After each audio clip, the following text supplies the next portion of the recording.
Hi everyone, and episode 10 of In the Fox's Den is a real treat. We have with us Roy of the Rovers. You are the ref, you are the umpire. He's done so much you wouldn't believe, and he's going to talk about it today. I am happy to introduce you to the great artist, PAUL TREVILLIon. Hi Elvis. How are you, Colonel? Great to see you. Right. I think first of all, we need to tell everybody why you're called the Elvis and I'm called the Colonel, so everybody understands what those nicknames mean. Because you called me the Colonel, didn't you? Well, the reason I call you the Colonel is because I work for Mark McCormick, and Mark McCormick was always telling me how good the Colonel was for Elvis, and how he always got the right deal. And I always remember when I first met you, you said to me, Paul, it's not the first deal, it's the best deal. Now that was something I never heard before. And not only did you say it, and that's what Mark McCormick said about the Colonel. When the Colonel said something, he delivered.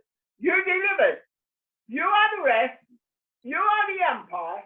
These two books, this is why you're my literary agent, more than I've ever you been beat paid me before. to it. Look, I've got them here already. You beat me to it. That's. All right. Well, thank you for that, Paul. I really appreciate that. But you've had a few nicknames, haven't you? So explain, because you get called the Leonardo of Line, but you also get called the Beaver. So explain why you're called the Beaver.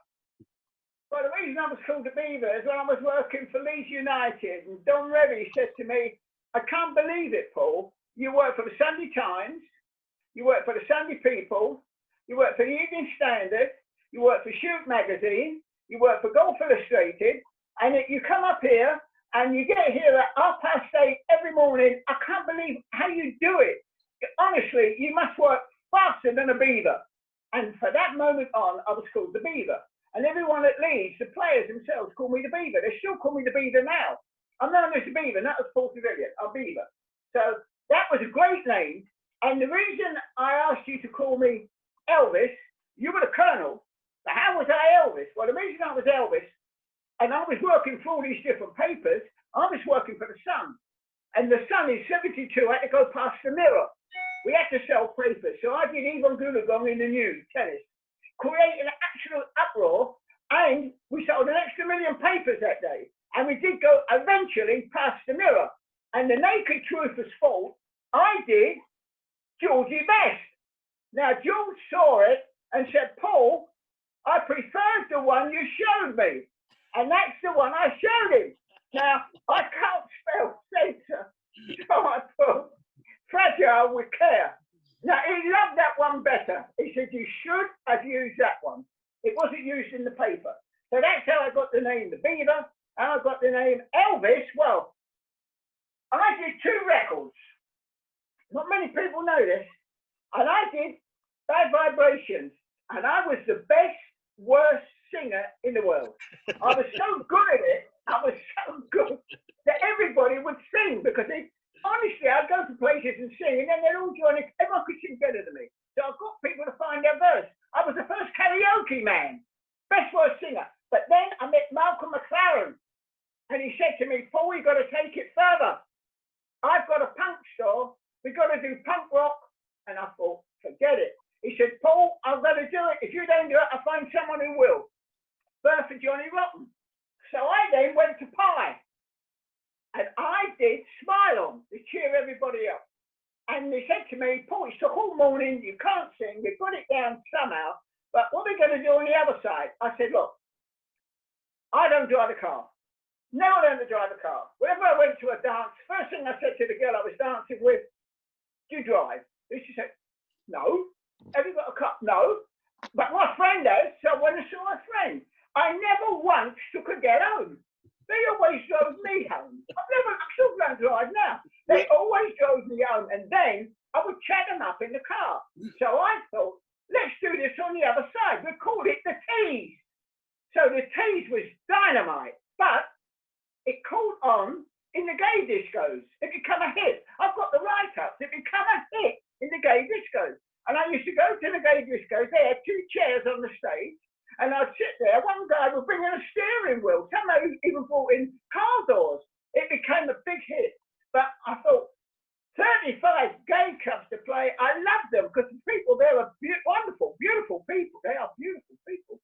And I thought, well, I've got to cut this out. But people now say to me, yours was funnier than Car Share. And that's the one that Peter Kay does. Now, Peter Kay did Car Share, but mine was funnier because the follow-up record, which I never did, was going to be, I got in the car, got the doll back, and then what I used to do, we should make a TV series, was put the radio on, and then a foreign voice would come on. It could be French, it could be Italian, and I would pretend I knew what was being said. So that was the idea for the set. Never did it. And so I became what I call myself the unknown Elvis. And you are the Colonel because you're the best.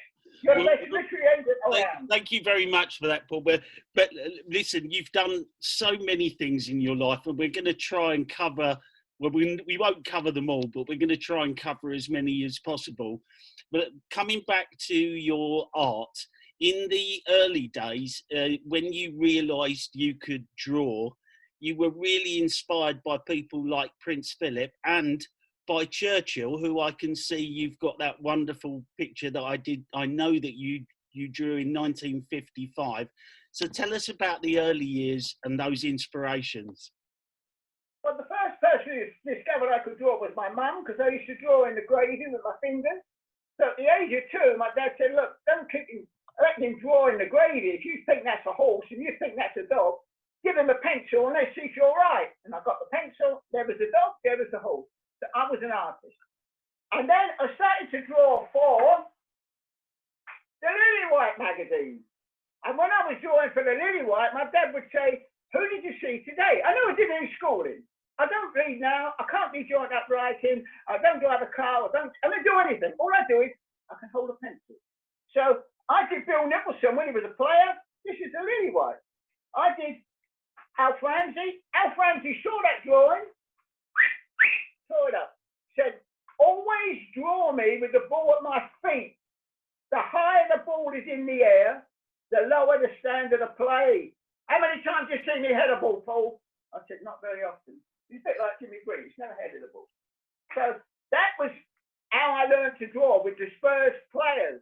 And at school, I was sent to the principal because I just did, or the headmaster he was then, because I was never at school. I was always over at the Spurs ground, drawing the players.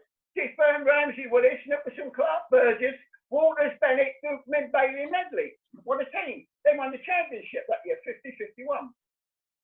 I won the champion, I won the second division, and then the first division. So the teacher, I had to go and see the headmaster. I walked in and he said to me, Trevillian, close the door behind you. So I turned around, walked straight out through the open door and closed it. Went back to the classroom. Teacher come in, he said, what happened there? What are you doing, Trevillian? You're such a stupid boy. I told you to close the door behind you. I said, sir, you should have said, the door is open. Will you close the door? You didn't say that. You said, close the door behind you. So I walked, he said, that's completely stupid. So he was right, because I never once passed an exam. So how did I get to the Tottenham Technical College? Well, when I used to sit, I failed. 11 plus, took it twice, failed. Took the exam to the Tottenham Tech, took the first one, failed. I had one last chance. So I've got the exam paper. English, I did a drawing of Charles Dickens. Maths, I did a drawing of Epstein.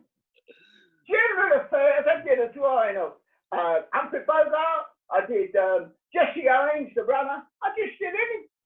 And they called me up for an interview. I've never passed an exam. They said, we're going to teach you to read and write. And we love the way you draw. You can bring some honour to the school. And I did. I didn't learn to read and write. They failed. But I did learn to paint. I was in painting and decorating. And I could design. I could draw. And I've got a gold medal at the Mansion House. And it was Prince Philip. And I watched him give his speech. And I had the program, and I found a white page, and I drew on it. And it's the best drawing I've done of Prince Philip. I looked in my book. I'm on my A game today. That's good. I'm on my A game. This is I was leaving. I was stopped. Can you have that program? You shouldn't take notes of the speech of Prince Philip. I said, I didn't take notes. I think he joined up writing. I can't write. They said, well, we saw you taking notes. Give us the program. They saw it. Prince Philip will see this. This is excellent. This is brilliant. I said, thank you. I said, can I go and talk to him? They said, no. I said, thank you. Because I was used to talk. I was a 5-year-old in an adult world talking to the Spurs players. I'm used to talking to people.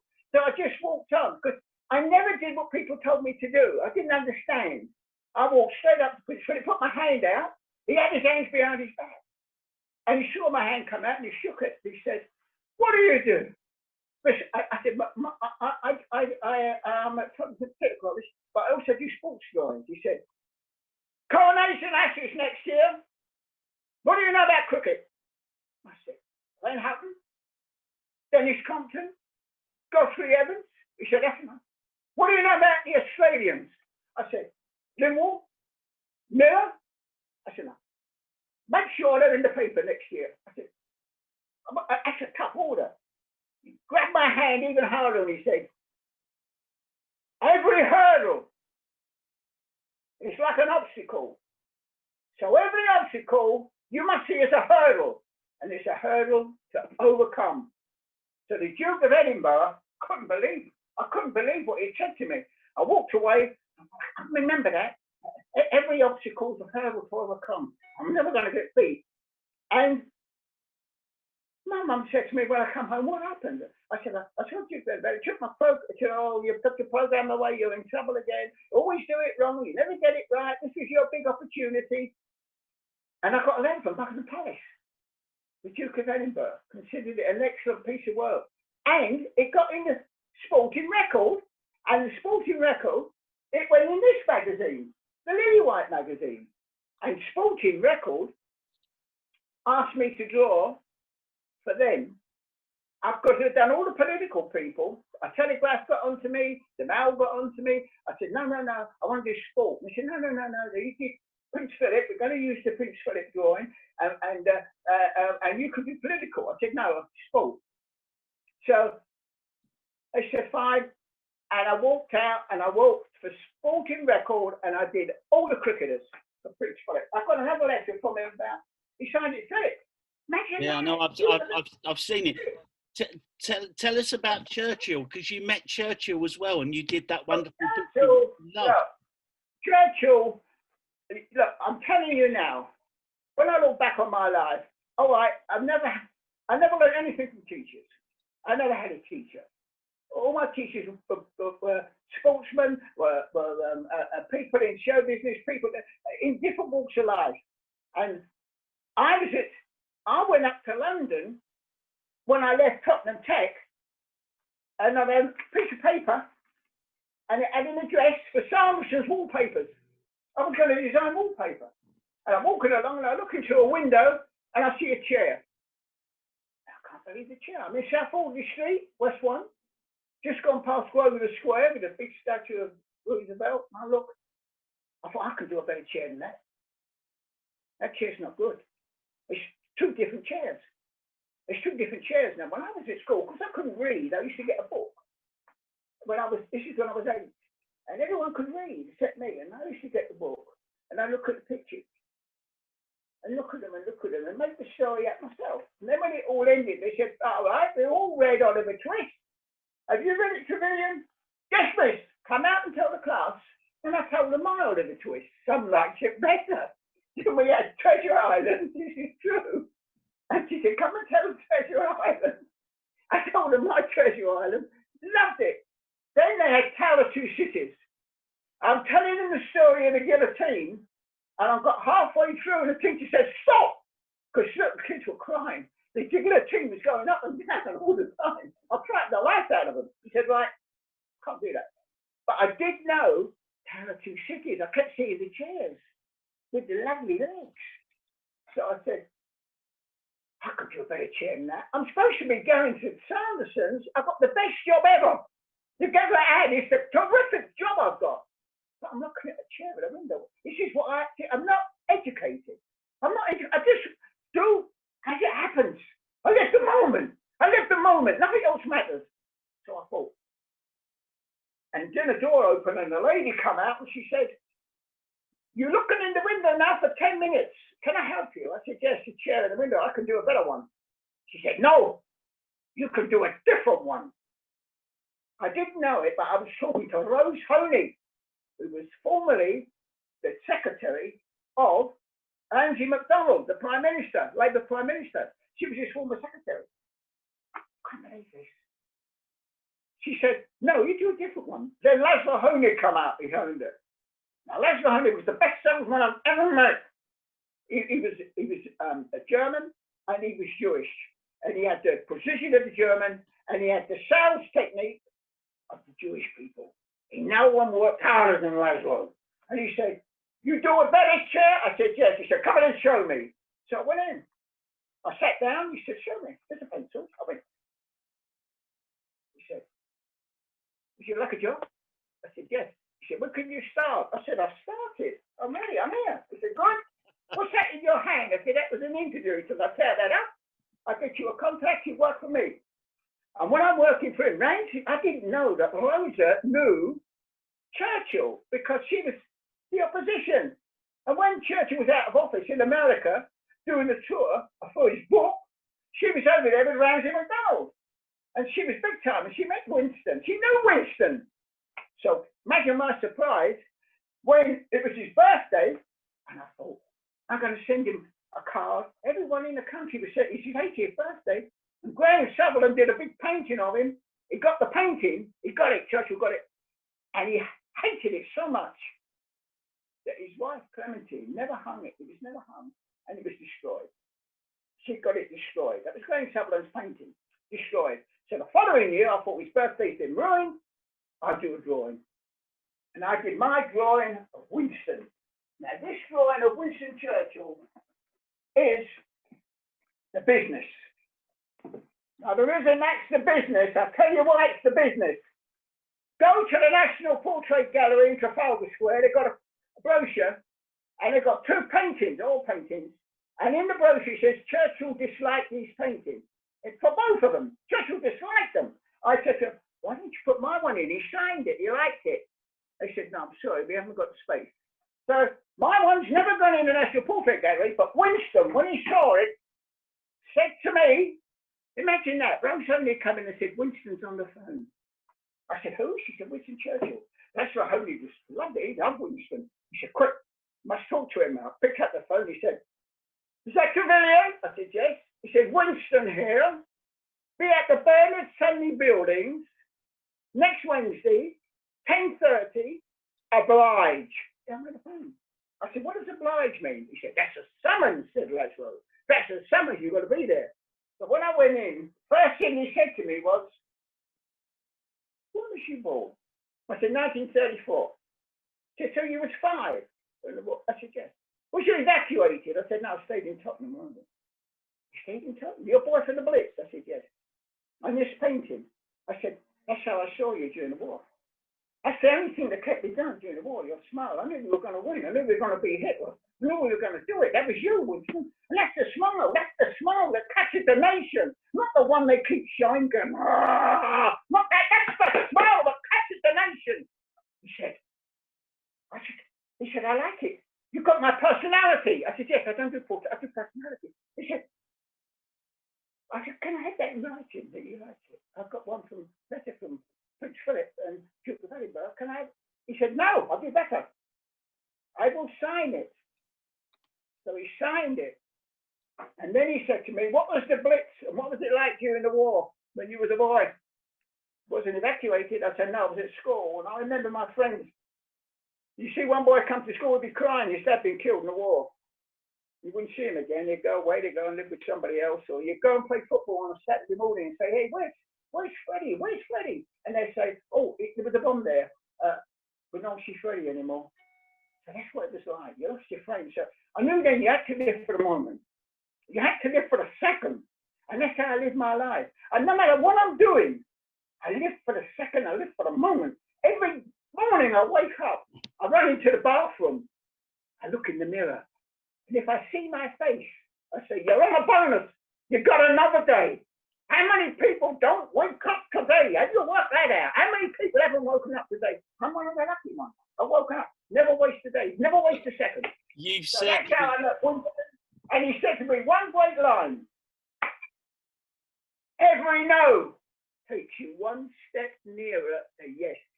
Every no takes you one step nearer a yes. That's fantastic advice.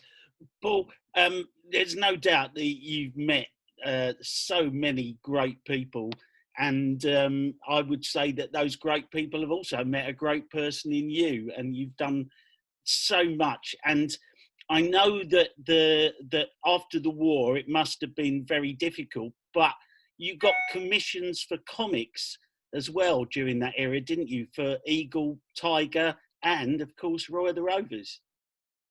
Absolutely right, Colonel. You're the man. You see, you're the man. You know the man. You know the man. Now listen, You will. Got turned down by just one. Never been turned down by a newspaper or book. Nobody's ever turned me down except one comic, Beano. And they said my stories weren't funny enough. They were not real. They were too real. They didn't like them. Beano turned me down. But Eagle took me. I could draw. I did I did Can You Catch a Crook? That was good. I used to draw it up. Because I was very lucky. When I was at Tottenham Tech, I did a book. This is my book. I did it. And it was Murder by Phone. And it was all illustrated by Paul Trevillion. Look at it. But it's comic art realism. Because when I was in my father's shop during the war, the Americans come in, the GIs they were called, and they used to say, oh, we can see those drawings up of all the dwarfs. Did you draw the dwarfs? He said, yes, he draws the dwarfs. Well, they're giving these. This is Superman. This is Batman. This is Spider-Man. Couldn't believe the comics. I thought they were real people. Oh, I'm going to draw like that. They're real. They're real. These are real people. Now, how many people in this country, how many comic characters do you know? You don't know any of them. Because all the comic characters we had, they were drawn comics. So when they asked me to do Roy of the Rovers, and I'm drawing for Eagle, I'm drawing for TV21, I'm doing the Monsters, the Beverly Hillbillies, and they say to me, Paul, can you do Roy of the Rovers? I said, look, I'll be honest, I know you helped me when I couldn't draw. You helped me tremendously. When I first started, when I was at school, Freebay's always been good to me. But I'm now working for the Express. I'm doing the life story of Bobby Charlton, the life story of Bobby Moore, the life story of Jimmy Green. He said, look, Paul, it's just one story. So I did it. He said, we can't use it. I said, why not? She said, it's not funny. Tubby's got to be fatter. We want the footballers with bandy legs. That's not funny, Paul. I said, it's comic art realism. It's what they do in America. They said, well, we can't use it. I said, okay. I walked out. A week later, they said, Paul, we can't get anybody else. You've got to do it. Can you help us out? I said, yes, I'll do it. I did it. I did Roy of the Rovers. And after 8 weeks, we suddenly heard someone say, he thinks he's Roy of the Rovers. Then when I was at Tottenham, I was with Danny Blanchflower, and Cliff Jones went past 4 players, and he said, he thinks he's Roy of the Rovers. It was catching on. And now, a man who never lived has lived forever. Because I did comic art realism. I did it for 18 months. That's a long time. 18 months I did Roy. By that time, he was established. And Alf Ramsey used to read it. And not only that, he used to correct me. He used to say, you had Roy leaning back too far. The ball would have gone over the bar. He was always the super hit. He was always correcting me. I loved Alf. I got on better with Alf than any of the first players. But I always wanted to be a goalkeeper. And that's how I got into URF. I was the best. Ted Ditchburg, I was the best. But in life, you realise that you might think you're the best, you can do this, you can do that.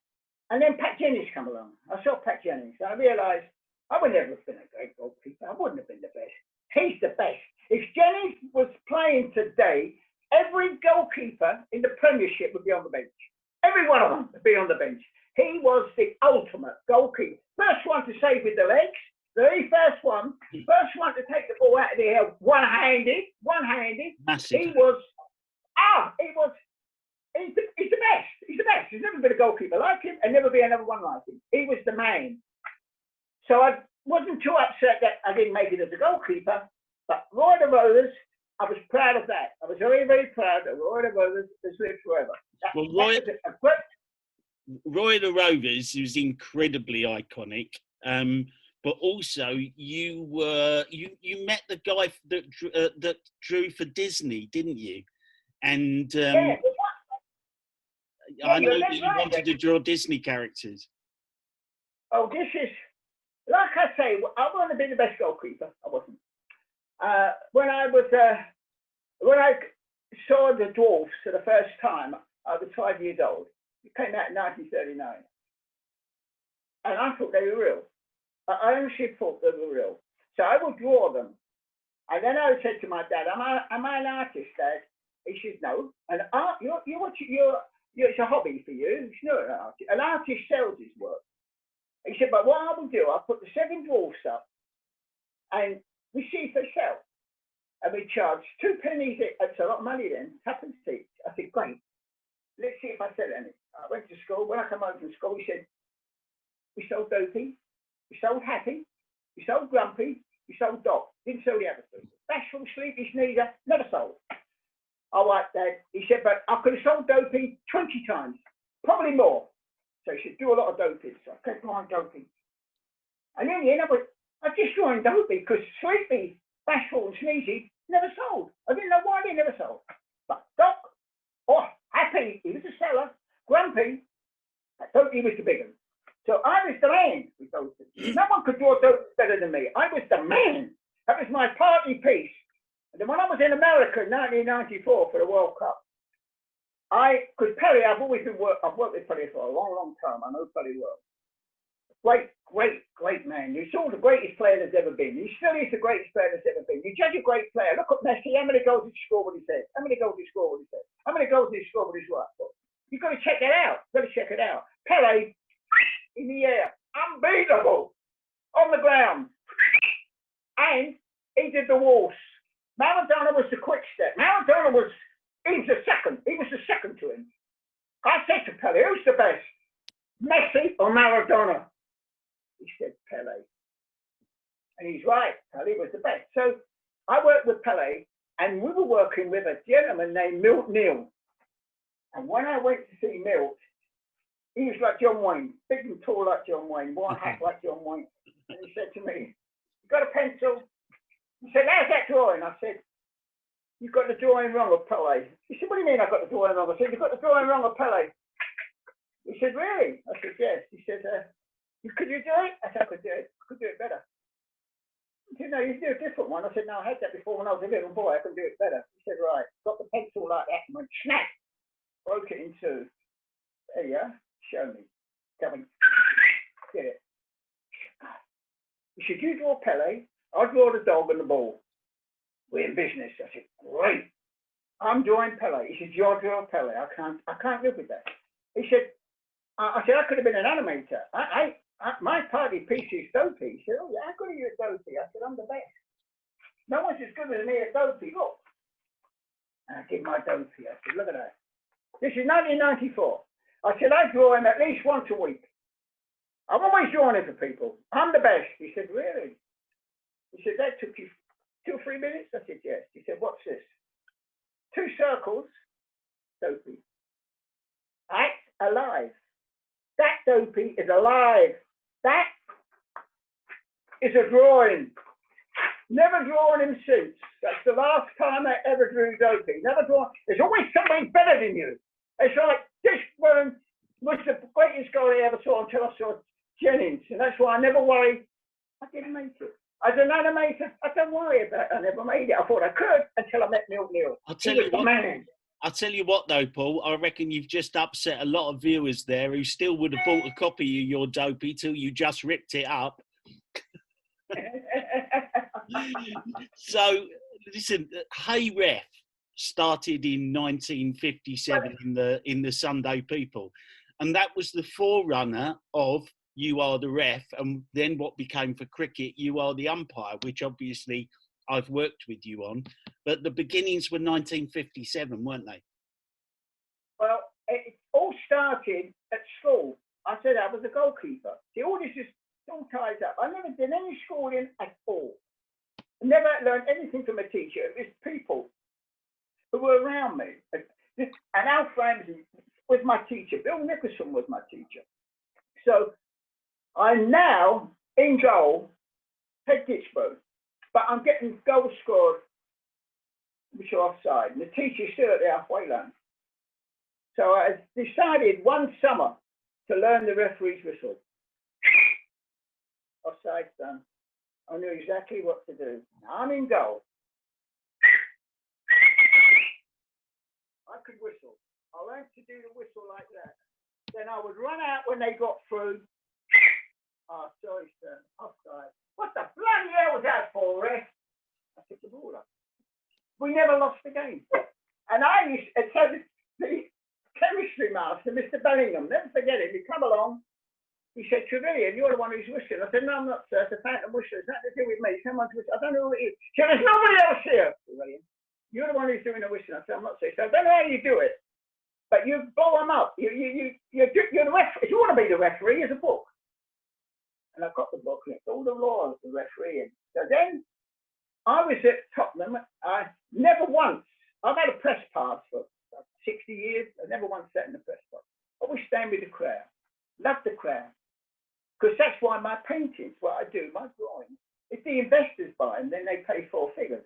But for the other people, the football fans, they pay pocket money. My prints, I sell my prints for pocket money on eBay. I stand with the prints, post them, send them off. I lose money, but I do that for the fans.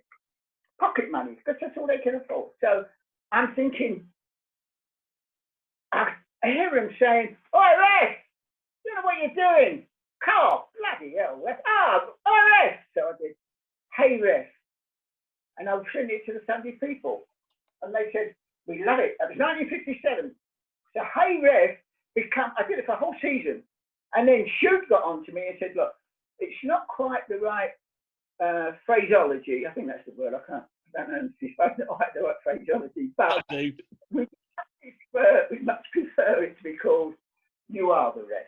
I said, "All right then." So they changed it to, but no, they called it, but "You Are the Ref." I said, "No, let's have You Are the Ref." And they are the ref. They're refereeing it. They're refereeing the decision. So let's have You Are the Ref. So we settled on You Are the Ref. And we did it in Shoot. And then it was revived by The Observer. It's still online at The Observer. You go online, you can still see You Are the Ref. And then this is when I met you, and you said, "Paul, we will do it." And I wasn't going to do another book. I'm working with The Observer. Now, The Observer always got me a great advance. But you said to me, "Not the first deal, Paul, it's the best deal." And you said to me, "That's your advance." I've been around a long time, Rick. And I call you Rick now because that's who you are. And I've been around a long time, Rick. Nobody's ever knocked me over like you did. So like I say, there's always somebody better. You're the best literary agent I've ever met. Well, listen, I've met them all in over 86 years. I'm very proud to work with you. Not a compliment. It's not it's a fact. It's a fact. It's not a compliment. It's a fact. Forget compliments. It's like people who say hopefully or possibly, and you can't keep with hopefully and possibly. You're the best. Carry on, Rick.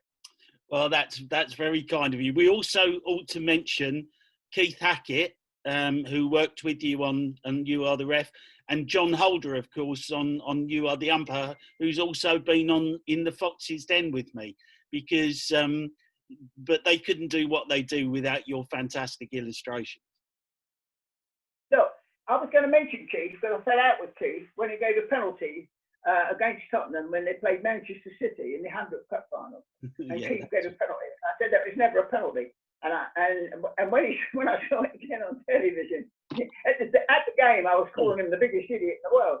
So I went and said, "I'm sorry." But then I was working with different people on You Are the Ref for Shoot. And then I got on to Keith and said, "Keith, can you help me out? I'm in trouble, but he's not delivered." And he said, yeah, okay. And he answered them, boom, boom, boom. And we struck up a relationship. And he is the best. He knows the laws backwards. And he's not someone who you ask a question, he said, I've got to think about it, Paul. You've got the answer straight away. And that's why he was such a great referee. Boom. That's why VAR, forget VAR. So, yeah, and John Lauder, now, I love cricket. And in 1950, I remember watching Weeks, Worrell, and Walcott. They were unbelievable. They were unbelievable. And they murdered England. I couldn't believe it. The great West Indies team. Hitting the ball all over them. And Sonny Ramadin was bowling them out. And I thought, she's unbelievable. And then when I met John Holder, he knew all about that. And we talked about it. And John Holder is just like Keith. You ask him a question, boom, he's got the answer. He was such a great umpire. I told him, I was a wicket keeper. He said, oh, was you? I said, I was a goalkeeper and a wicket keeper, John. I said, and I used to catch the ball, and the umpire didn't get it. And I said to the guy, you catch that ball? He said, yeah, but he never saw it, did he? So then I learned how to make the noise. And that was the noise of the bat, the ball in the bat. I used to get chewing gum in my mouth and go, and up on the finger. I helped the umpire, the other end, John Holder said. Well, what we'll do at this point, Paul, is we'll remind all the people that are watching this that these make great Christmas presents and are available on Amazon. So we'll do a link for those because they are great books, and I've been very, very, very proud to agent those for you and to change the format as well, because it's been going such a long time. I used to get them, and they were kind of annuals in those days, and this format is tremendous. I want to talk to you a little bit now about your stage career. So we're going to come away from the art for a moment, because you've just done so many things in your life. But tell us a little bit about your stage career. Well, the stage career came about because I used to do the patting. I never missed from 4 feet. And I got a phone call from Adam Faith. And Adam Faith asked me to teach the putt because he was having a lot of trouble. And he was 4 or 5 times before he got the ball in the hole. So I went with him on all the pro-ams, and I got to know him very well. And I watched him in cabaret. I watched him perform on stage, and I thought, this is brilliant.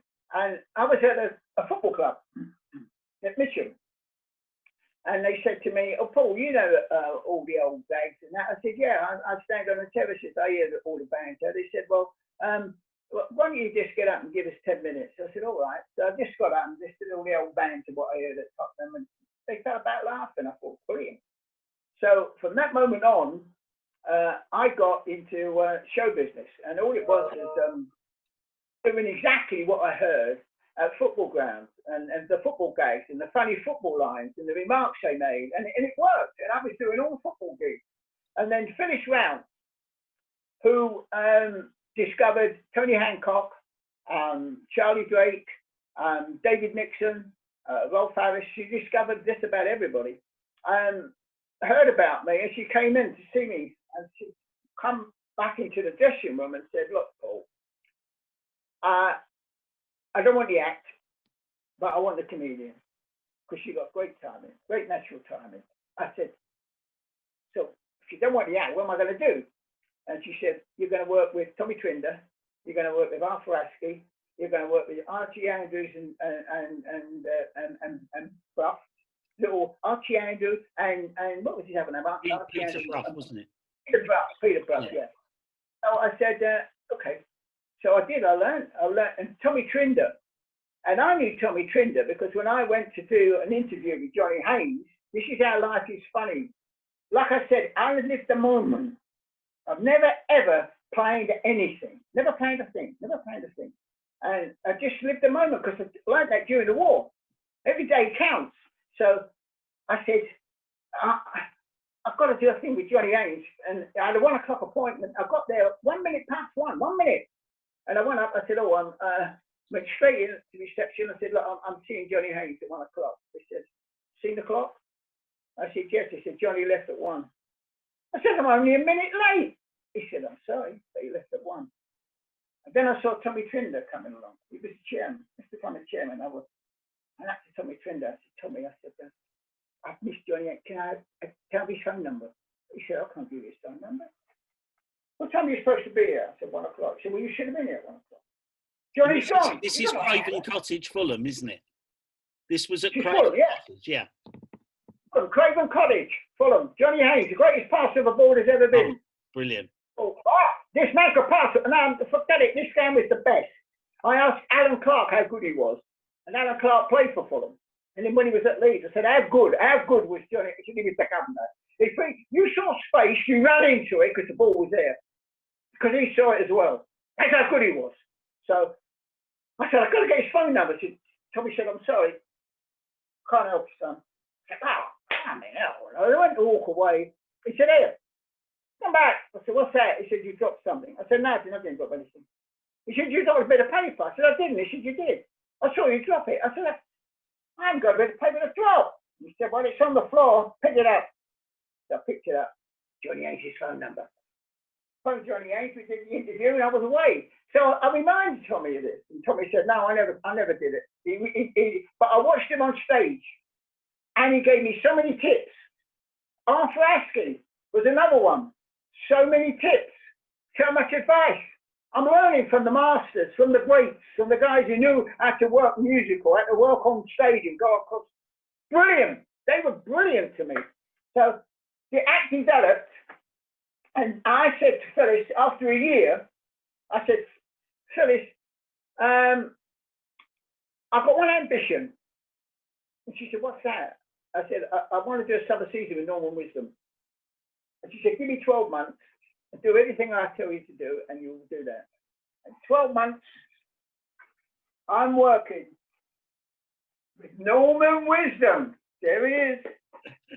I did 8 weeks with Norman Wisdom. Look, Bailey's Watford, Tommy Cooper, Paul Trevilian. Worked with him all over the Christmas. Look, wrestling, Bernie Clifton, Jet Harris, Paul Trevilian. This is a guy who's never been on stage. Archie, I told you that Peter Braff and Archie Andrews to Trevilian. I did this. See, look, that was when Cliff and Sutton were going to get married. And I did that. Look at them. You said, what are they doing show business? Who didn't I work with? Bob Monkhouse. Oh, what was that? Paul Trevilian, the man. That's the thing. I've never been on stage in my life. Look, I'm excited. I'm 86. I've got to be tied down. This is another moment in my life. So that was show business. All I did on stage was be a lunatic. As Philly said, you sit in the dressing room drawing the papers. I'm still drawing the papers. Norman Wisdom said, look, if you quit, I will introduce you to Billy Marsh, my agent. And Billy will take you right away through. But you must stop the drawing. He said, I'm an artist. I'm a man. Look, all I ever, my only claim to fame is I can hold a pencil. He said, but you can make it in show business.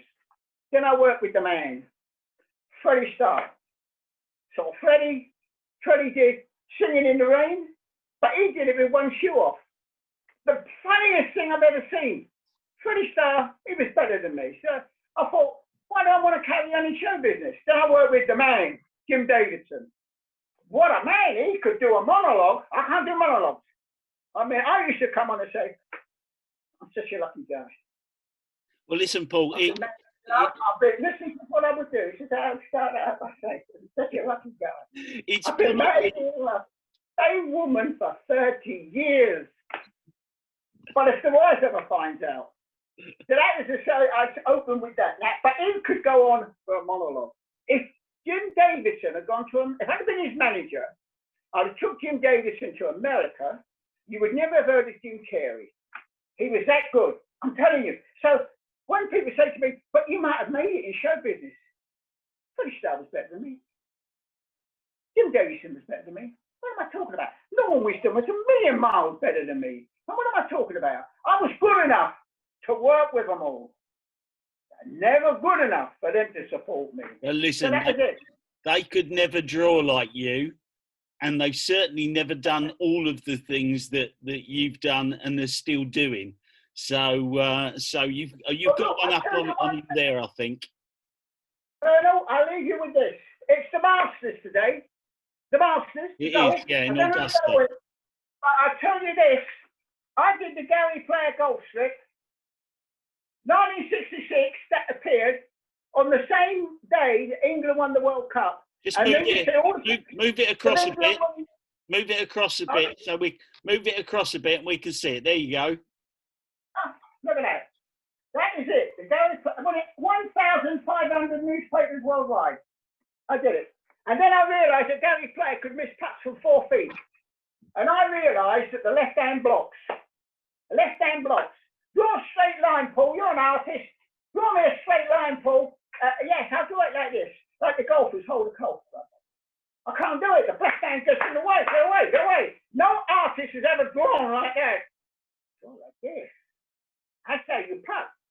So from 4 feet, I never missed. From 4 feet, I proved I never missed. And I went to Debenhams. I went on tour at Debenhams. And then I went to America. And I did the $1 Million Challenge. $1 million! And then they all said, oh, come on.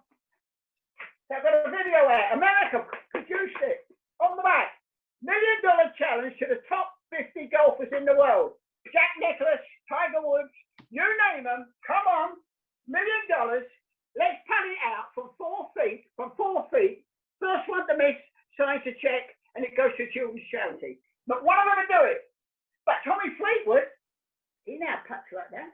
Well, that's what I was going to say. Puts like that. Garcia won the Masters putting like that. And you invented what's called the pencil putt, and I don't think a lot of people know that. So and you invented it.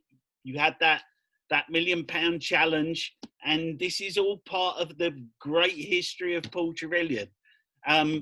I was going to come on to your inventions because it wasn't just the pencil putt that you invented, but you've got in the background there your Leeds United. And I know even though you're a big Spurs fan, you're very close to Leeds United.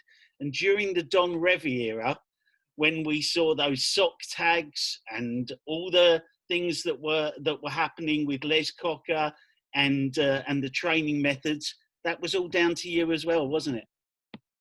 Yeah, I did it all. I bought in the sock tags. I bought in them coming out with Les Cocker till he did the drills. Yeah. First time it come out 15 minutes early. Up until then, it was 3 minutes. Now it's 15 minutes. They all do it, all come out early, do the exercises, didn't do it before. They all laughed at them. They call them the Tiller girls. They're dancing girls. It's not going to last. But I love Leeds. I love them. I love the players. And I did a drawing. Calvin Phillips, that's for my friend. I don't own the original. The original is owned by Peter Hopton, who's got I think I've got the greatest collection of Leeds 72. There's always someone better. Peter Hopton's got a museum. He's got everything. Calvin Phillips signed it, and when he signed it, he looked at it and then started to adjust his hair. He thought he was looking in the mirror. That's how good it is. And if you ask me one thing, before you go, I'll leave you with a good, this is dynamite. Every artist, I've been around 86 years. I've been drawing since I was 2. And I can only say there's only 5 drawings. This is on Card Scene, the best card magazine in the world. My drawing of Jack Nicklaus. That's one of 5 drawings that I've done. Only 5. Leonardo da Vinci did 1. That's 1. People say, tell me how many paintings that Leonardo da Vinci did. He did the Mona Lisa. What else did he do? He did the Mona Lisa. Yeah, told me that. What else did he do? Mona Lisa. Yeah, he did it 5 times, 26 years. The man who commissioned it died. They did a thing on BBC 2 with the X-ray. 5 times with oil paintings. I did that pen and ink. Now, 5 drawings is all you do. If you ask Van Gogh, the sunflower, the cornfield, the one they get to 3 and they struggle. Same with films. Marlon Brando, on the waterfront. The Godfather, come on. I don't know. That's why my hero is Michael Caine. Michael Caine. He won 5 Oscars. They only gave him 2, but I gave him the other 4. I gave him 6. He's got 6 Oscars from me. 6. Because he should have had 1 for Alfie. He should have had 1 for Truth. He should have had 1 for Get Carter. He's the man. That's him. He's always someone better than you. So I never look back and think, you're the greatest there's ever been. I don't. I just look back and say, here's my ink. There's that. There's my ink. And here is that. That's it. And there's all my inks, different inks. Give that to Rembrandt and say, Rembrandt, do that. He wouldn't know where to start. He wouldn't know where to start. Go to Leonardo da Vinci. Do that. Wouldn't know where to start. And the master pen and ink. Now that, if you said to me, you're not the best at everything, I'm not. No in show business, not even golf. I've never played a round of golf in my life. Not in records, none of those, except pen and ink. That makes me the best in the world. There's nobody that can put me on. Well, there's certainly a lot that you are best at. I think there's also a lot that you've been first at that I think a few more people know that you've been first. And also one of the things I will say is not everybody British makes it in America, but you did. And you went across to America and you were working with basketball, the NFL, NASCAR. So there you go. So you had it all ready for me. So Trevillian makes America. Half my life in America. Half my life in America. Think of that. Half my life. I've worked over there with Pele. I worked over there for the World Cup '94. Did Budweiser posters. I did this. I can't believe it. It was American football, NFL, and I did Monsters of the Gridiron. Monsters of the Gridiron is folklore. Folklore. I've done it all in America. This is Monsters of the Gridiron. Look at that. And I did the Scarecrow. Look, this is it. That's Paul Trevillion's work. Look. And they did it. Monsters of the Gridiron. Just look at that. Fantastic. Look at it. There's a grave. It's my idea. In America, I tell you what, the difference is, in this country, people say, we care for a Trevillion. You're brave to put me on. You're brave to put me on. People say, care for a Trevillion. But in America, Mickey Mouse, Donald Duck, Batman, Showman, all these different people, and I'm at home there. We haven't got Mickey Mouse here. We haven't got Donald Duck here. We haven't got Superman here. So here, I'm out of place. It doesn't matter. I've got no education. I don't know who I am. I don't exist. There's no Paul Trevillion. Lorraine, my wife, is Paul Trevillion. She does everything. She does the computer. She answers the phone. She tells me where I live. I went out for a walk 2 years ago for a walk at 5 in the morning, and a police car picked me up, and they said, "We've had some trouble in Bedford. What are you doing at 5 in the morning? Where's your dog?" I said, "I'm just come out for a walk. It's 5 o'clock in the morning. What's wrong with that?" They said, "No, we're having some trouble. Get in the car." I said, "Look, I live here." They said, "Where do you live?" I said, I live I live here." They said, "What's your address?" I said, "No." "What's your phone number?" "I don't know. I still don't know my address or phone number." They said, "Right, we will now drive you back to your home if you live here." They drove me back, walked up to the door, banged on it. Lorraine answered it. They said, "Do you know the man in the car?" She said, "Yeah, that's my husband." He said he doesn't know his address. She said he doesn't. All I know is I've got what is known as an uncluttered mind. And I only take in what I want to take in, nothing else. Anything else just passes away. That's why I never did the interview with Sanderson's of Wallpapers. I never did it. That's why I never carried on in show business. Well, listen, I rely on Lorraine every much as you do, to be honest, when I work with you. So we'll give her a big shout out because she's great. But there's nothing wrong with your mind. 86 you might be, but there's certainly nothing wrong with your mind. But during this pandemic, obviously there are going to be people that are going to be suffering with mental health. And in 2010, you worked with the PFA to bring out a book on mental health, didn't you? Yes, I worked with the PFA and I did a book on mental health. And I was amazed how players, when they come over here and they have to adapt to the different grounds, I was amazed how players react when they get dropped and they can't get back into the team. It's a demanding job, football. It's very demanding. I mean, people say to me, look at Abraham. Before he signed that contract, he couldn't stop scoring. Now he signed the contract. It's worth 52 million over 5 years, and he can't score. And it's the pressure. It's the pressure, the mental pressure. And when the players finish playing, it's even worse because they don't know what to do.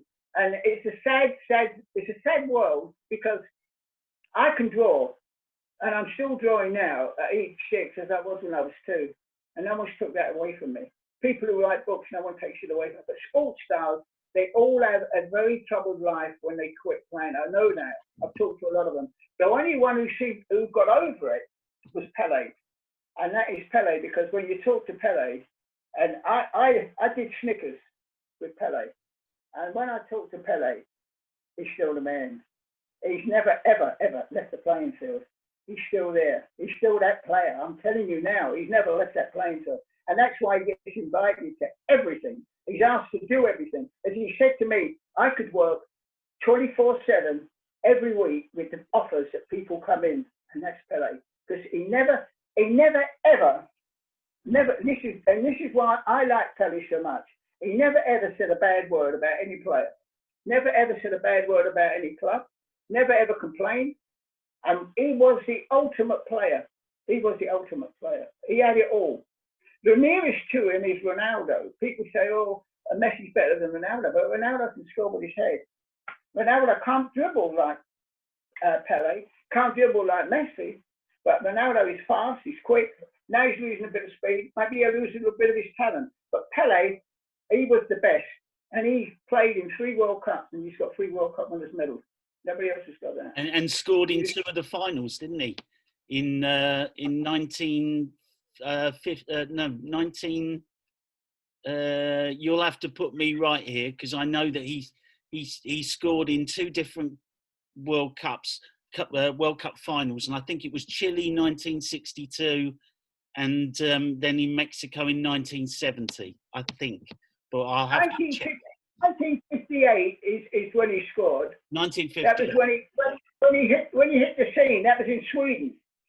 He scored there. He scored the goal that everybody remembers, when the ball came and he flipped it over his head, turned around and banged it in the net.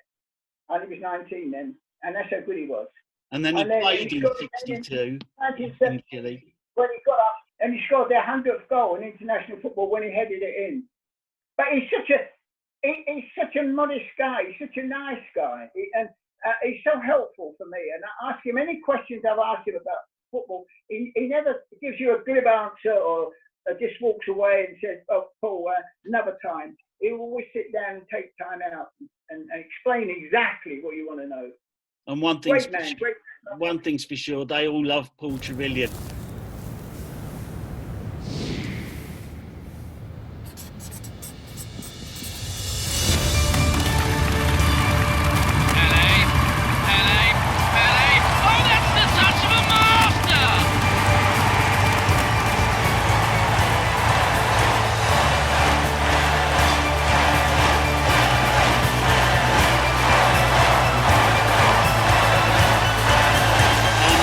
So, bringing us on to your charity work, because I know you do a lot of charity work, and you've worked for organisations such as Make-A-Wish and the Bobby Moore Cancer Fund. So tell us a little bit about your charity work, because I know they love you as well. Well, I'm working at the moment with Aston Villa and Jim Cadman on a charity thing there, and it's supposed to be our man Prince William. I've done it as an Aston Villa player, and he's seen the print, he loves the print, and we're going to auction that drawing, or the painting. It's going to be auctioned, and that all goes to charity. And I did the drawing of Tyson, which Tyson Fury, and that was for Make-A-Wish. And for Bobby Moore, I did the front cover for them. And I do other little things in charity, but I never go around and talk about my charity work because I have one weakness, and he's never bothered me. I can going on stage, going putting, doing all the stuff things I've done. But one thing I can't do is I did a thing with children in wheelchairs. And I said to them, how long have you been in that chair? And he says, he was about 12. He said, 6 years. And I think, no, I can't do that. Well, I don't know. And the way back in to me, he said, can you do something for these children? They're playing cricket and 2 teams, and they're disabled. I don't know. And then one of them caught a ball, and both teams clapped. Both teams clapped. Now that's the lesson I've learned. And why, when I wake up in the morning, I say, you've been blessed. Those children that are here for as an example, they're going to be angels when they go to heaven. They're angels. They are angels. And they've been sent here as an example for us to look at them and say, how lucky we are.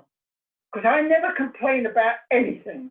I never complain about a meal. I never complain if it rains. If I go somewhere and it all collapses and it doesn't happen, I never complain. I never ever complain because I know that I'm not one of those in a wheelchair. I can walk. Well, Paul, everybody watching this can see that that is really heartfelt. So what we're going to do is we'll put some links up to those charities so that people can donate, because I think everyone can see what it means to you. And at the moment, those charities will really be wanting donations, and we'll put those links up. I want to finish with, there's a lot of aspiring artists out there thinking, how do I become Paul Trevillion? So what would you say, as we finish here, what would you say to them? Anybody watching this now who wants to be a great artist like Paul Trevillion? Oh, this is my advice, and it's good advice. Don't become somebody who becomes technically good. You've got to remember that the great artists, it's not the paintings that sell, it's the name. They buy Van Gogh, they buy Turner, they buy Constable, they buy Salvador Dali, they buy Picasso, they buy the name. It's not the painting. So you have to make yourself a name. You've got to be different.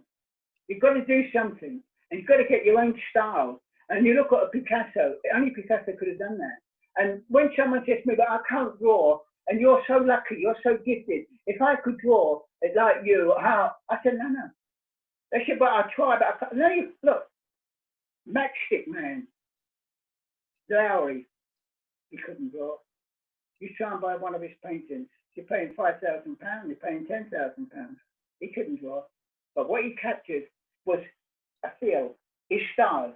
A Lowry was a Lowry. Nobody can do it. It's so silly. It's a little paint stick, Matchstick Man. Try and do it. You can't. And you can't draw like Van Gogh. He threw the paint on the canvas. He threw it. He couldn't wait to get it on. It was dramatic. He was worse than me. Boom, boom, boom, boom, boom. That's what you buy. So I'm the master of movement. I played in goal. I died with someone's foot. I got a compound fracture. And I went to the doctor. I said, look at my hand. It's just wobbles all over the place. It's not right. It's not right. It's not like this one. And they said, well, learn to draw with your left hand. I said, no, I've got to draw with my. But now I can draw a circle like that. I don't have to turn the paper. And that's what gives me the speed. That's why I work fast. And that's why the master of movement. My drawings move. They really move. Boom. That's what I will be known for. Paul, the man who is the master of movement.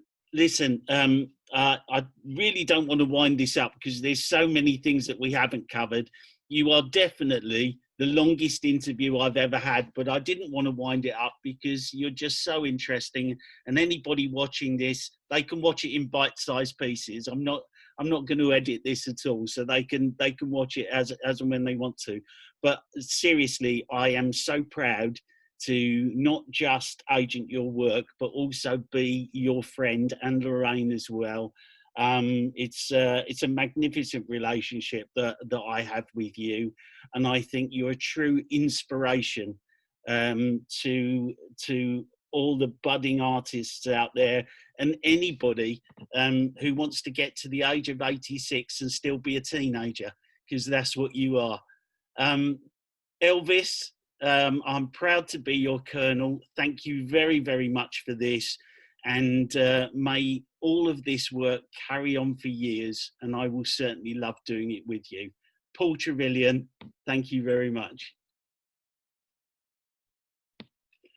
Well, I think you'll all agree that was some interview, wasn't it? And yeah, you might have to watch it in those bite-sized pieces, but it's I'm sure you agree it's well worth it. Paul Trevillion is such a fantastic guy, a fantastic artist, and decades and generations of fans have followed him as I did and still do. Even though I work with him, it doesn't stop me being a fan. So thank you for watching this episode 10 of In the Fox's Den, and we will see you very soon.